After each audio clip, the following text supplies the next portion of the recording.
Qotillik, giyohvandlik, jinoyat va noqonuniy migratsiya. Turkiyadagi o'zbeklar hayotidan rozimi? O'zbekiston-Turkiya munosabatlari so'nggi yillarda jadal rivojlanib bormoqda. Ikki mamlakat o'rtasida 2016-yilda ochilgan yangi sahifa bugun strategik hamkorlik darajasiga yetgan. Joriy yilning 29-yanvar kuni O'zbekiston Respublikasi Prezidenti Shavkat Mirziyoyev 2026-yil hisobidan ilk xorijiy tashrifni aynan Turkiyaga amalga oshirdi va oliy darajadagi strategik hamkorlik kengashining 4-yig'ilishi bo'lib o'tdi. Ushbu tashrif doirasida Istanbulda ta'bir joiz bo'lsa, jahonda birinchi o'zbek maktabi ochilishi uchun tamal tosh qo'yildi.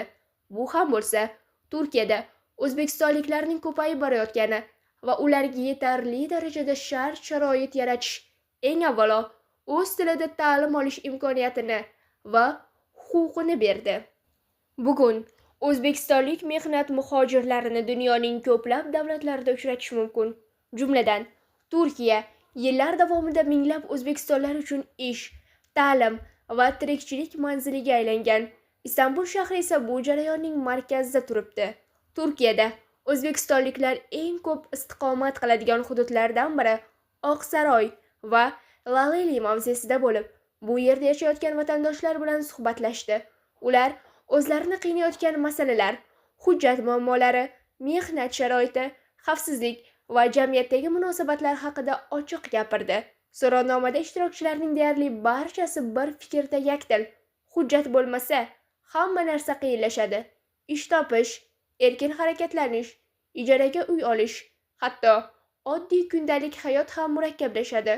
So'nggi yillarda hujjat rasmiylashtirish xarajatlari oshgani, ijara narxlarining qimmatlashgani migrantlar hayotini yanada og'irlashtirgan.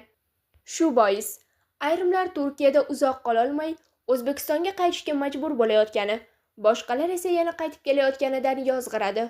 Hujjat bo'lsa mehnat qilasan, mehnat bo'lsa rohatini ko'rasan, deydi suhbatdoshlarimizdan biri. Mamlakat politsiyasi tomonidan muntazam o'tkazib kelinadigan noqonuniy migratsiya bo'yicha reydlar masalasida respondentlar turlicha fikrda.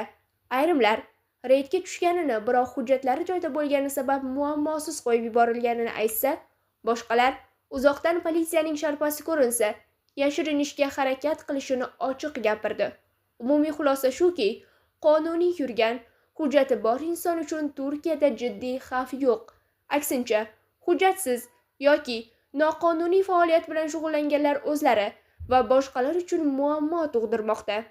Shuningdek, oxirgi paytlarda Turkiyada o'zbekistonliklar ishtirokida yoki ularga nisbatan sodir bo'layotgan jinoyatlar jamoatchilikni tashvishga solmoqda. Turkiyada yashayotgan xorijliklar, jumladan o'zbekistonliklar xavfsizligi masalasi har bir necha yildirki diqqat e'tiborda. Xususan, joriy yilning 24-yanvar kuni Istanbulda 2 nafar vatandosh tomonidan o'ldirilgan o'zbekistonlik Durdona Hakimova ishi ko'plab savollarni keltirib chiqardi. Bu holat nafaqat bir ayol fojiasi, balki Turkiyada yashab ishlayotgan minglab o'zbekistonliklar uchun ham xavfsizlik masalasini qayta ko'tardi. Ayollar o'limi bilan bog'liq voqealar nafaqat o'zbekistonliklar, balki Turkiya ayollar jamoatchiligi va faollarini ham larzaga solgan. So'rovnoma ishtirokchilarining fikricha, ayrim o'zbekistonliklarning jinoyatga aralashuvi yoki noqonuniy hayot tarzi butun millat obro'yiga salbiy ta'sir ko'rsatmoqda. Bir kishining xatosi uchun boshqalar ham bosimga tushyapti, deydi vatandoshlar. Shu bilan birga, suhbatdoshlar jinoyatni millat bilan bog'lash noto'g'ri ekanini, Turkiyada ko'plab turk ayollari ham o'zbekistonlik ayollar huquqlarini himoya qilib, mitinglar o'tkazganini eslatdi. Bu esa muammo millat emas, balki ijtimoiy va axloqiy ekanini ko'rsatadi.